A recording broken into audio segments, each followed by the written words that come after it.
Good morning, traders. This is my morning brief. It's 1 a.m. Couldn't sleep, so I'm doing it real quick here. I'm not expecting much overnight action, barring an invasion of Ukraine or a withdrawal or some major news headline. I mean, I don't know. Assuming we don't get any news headline, this is what I'm basing my video on here. So we had Nvidia and Walmart reporting in the next couple days. And so what they're trying to do is hold these markets in there for that news and decide where to go from there. Okay. So basically, in tomorrow's session, I'm just thinking we're going to have some max pain up here around the 4,500 level. That's about midway between the head and shoulders pattern. It runs between 4,700, 4,500 is the mid, 4,300 is the low end of the head and shoulders pattern here on the ES. So that's pretty much, they would put us right smack dab in the middle of the range going into this news in that scenario. Okay. Then we have slash NQ. Uh-oh. Sorry, guys. Slash NQ. There you go. And here we are. We're closer to our max pain area on that one. So heads up on that. That puts us at, well, somewhere around 14,700. Somewhere around there. Somewhere, somewhere below 2 week ago pivot. So I'm thinking we're probably going to find some resistance around this tomorrow. That's going to put us at 14,755 area. Probably we're going to have a lot of resistance on the Qs. So let's see. I'm calling it out right now. Maybe that could be a top for tomorrow going into the news. So we'll see what happens on that. Don't get me wrong. We can crash and burn. I mean, but I'm just assuming nothing has changed from today going into tomorrow. Uh, and they manage to keep ahead. Because honestly, I think we're in a midst of a bear trap. So, but they might keep this stuff afloat until some of these earnings numbers hit the tape. Okay. So could be dead wrong. We'll see what happens here. So we're getting a little bit of responsive bid. We're still in a volatility area. We are above this. This was our volatility box. Okay. So we've been up in this area before and it was rejected. Okay. So if I'm right, they are going to reject us again tomorrow, and our max pain on this would be putting us down to 2020 on that one. Okay. So that would be all right. Retesting this line going into the earnings reports. So keep that one in watch. Obviously we could have a big downside move here on the IWM, which that would probably mean if this were to happen, this scenario were to happen, that suggests that there would be a strong bid in the bonds. And in the current environment, the only way I see that happening is if an invasion does happen. So keep that in mind. Yeah, float that in the back of your head. Or we can actually see a massive collapse in the crude area, energy space, for whatever reason. Let's say like he comes out and he pulls his troops out. That could actually be negative for the Russell, because if he comes in, pulls most of his troops out overnight, boom, all of a sudden our crude, the fear trade that was and crude is a major part of IWM, that could very well uh, come off. So, just keep that in mind. We're in this little wedge pattern that could literally break this wedge pattern down, and we might be coming down here to the $90 range here. In very quick order. Well, normal things would just take us down, could possibly take us down. Just normal trading could take us down there. But I'm just saying, this we are rejecting a major resistance, and it could get a little hairy there if he were to pull all the troops out overnight. Okay. So some of the charts I'm looking at here, I like you looking at my monsters of tech. And they're called the TikTok charts. Okay, Apple's one of them in the index. Okay, so we are above our weekly. Okay, right at neutrality. Okay, on our volume profile. Okay, and so we're kind of wedged right between these two areas. We've already found resistance against last week's pivot. So, keep that in mind here. We tried to break out, it failed. Really, it looks like that could be a topping pattern. But the thing is, we got a lot of value right here, and so at very good odds that we could actually knowing we got the news. There's decent odds we could go sideways tomorrow. Microsoft, really weak here. Couldn't even get back up over this week's pivot, not last week's, this week's pivot, and where we are well away from our volume point of control. We did manage to edge inside of value from last week, so just keep that in mind. So that's one standard deviation. Anytime inside of that one standard deviation inside these yellow lines. So typically when you get inside the yellow deviation, you get a migration back to the volume point of control. So heads up on that one. Tesla. Inside one standard deviation, we are pretty well neutral here on our volume profile. Hard to say. This one here has had some relative strength. We are above, look at this, we are above last week's volume point of control. So really quite a bit of relative strength. I'd much rather to think we're going to be testing this previous week high than coming down. So I don't know. We'll see what happens with the rest of the markets. Amazon, one of my TikTok stocks, above last week's. Check it out. Last week's pivot, we're above it. We're fighting this week's pivot. We put in a higher pivot from last week. We haven't broke out yet, but relative strength here on that one. And then we have Google.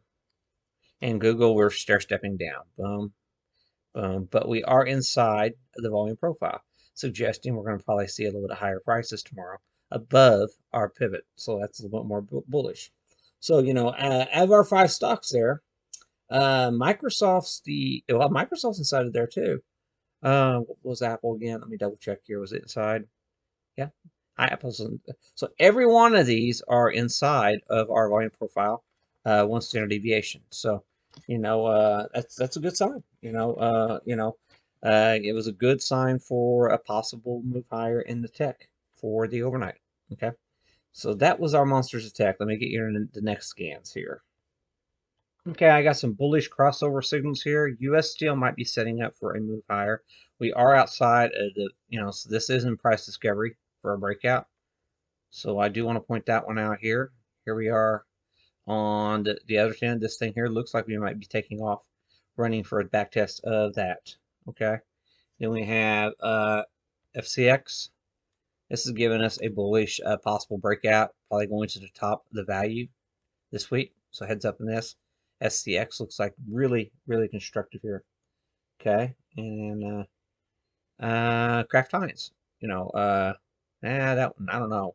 It's giving us a bearish cross, I think. So keep an eye on that one. That's on our scan.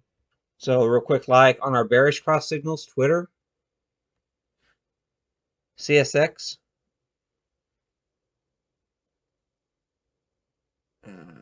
and then our retail. Our retail was given a bearish cross signal, so heads up on that. So we're going into Walmart. Unfortunately, our RSX was giving us a bearish cross. United Healthcare giving us a bearish cross.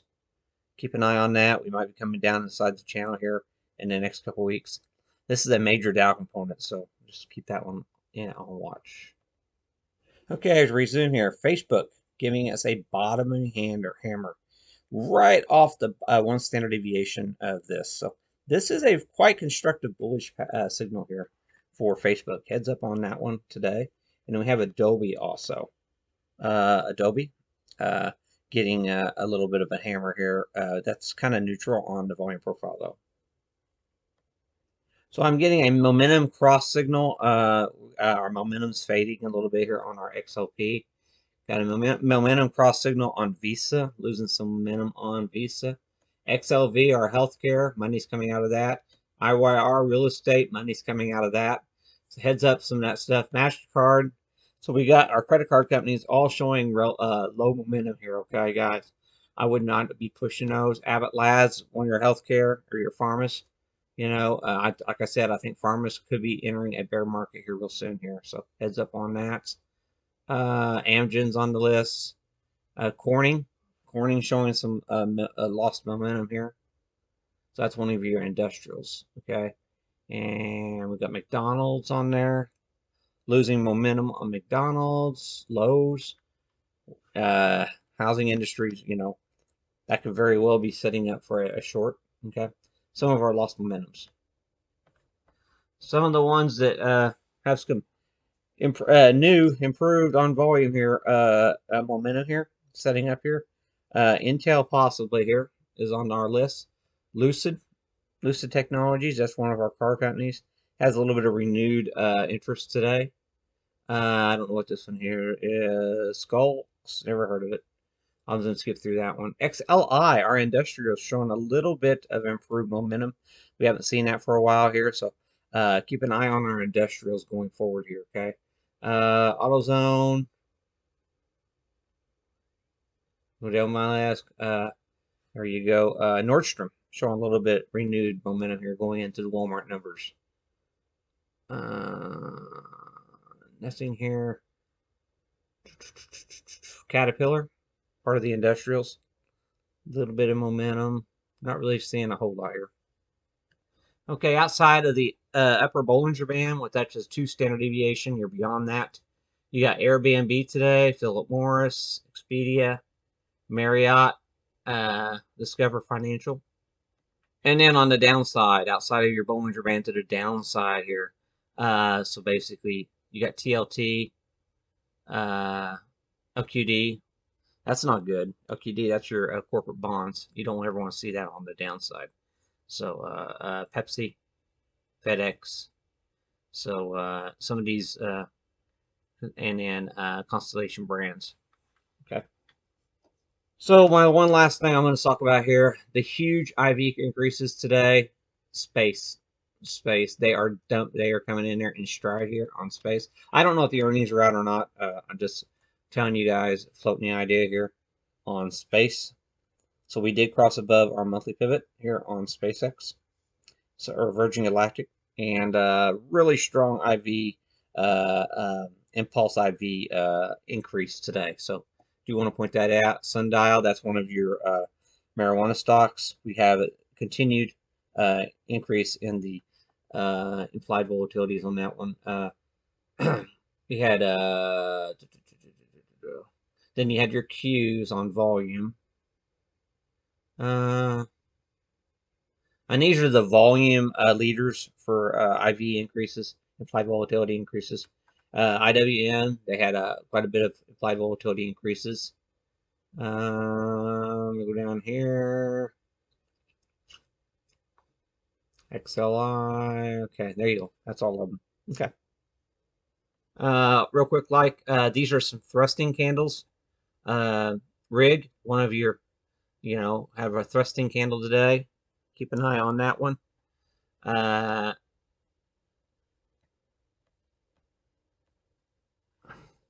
Gap stores, catching a little bit of a thrusting candle today. Probably because we got Walmart getting ready to report. Halliburton, thrusting pattern today. Heads up on that. Apache, and these others two, I don't know. Okay. And to finish it all out, what we had yesterday, the stocks that had the most strength to the S&P, relative strength to the S&P, NVIDIA, Ford, Apple, Intel, Microsoft, Micron, Comcast, Cisco, FCX, Freeport, Viacom, and Viacom got crushed on earnings after hours. Merck, Qualcomm. I mentioned some of these names before, but they were showing the most relative strength today relative to the S&Ps. And the weakest in the market today, that would have been Pfizer, Bank of America. I know Pfizer was weak. Bank of America. Yeah, no, that's Paul puts. Okay. ExxonMobil. Should have put a put scanner on there. So these energy stocks, some of these energy stocks are mixed in here. Not all of these are going to have some relative strength. I did that real quick, like on the fly for this one right here. I didn't really have it ready. Okay, at any rate, please retweet my video, okay? And please, like it, on YouTube and Twitter, please. Basically, mainly on YouTube, so I can get the better upload speeds and video quality. Okay, guys. So bottom line is, my bias for tomorrow is, I think they're going to have a fairly tight day tomorrow, assuming we don't get news. If we get news, we'll just have to trade it whichever direction the news takes us. Okay, so that's all I got to say.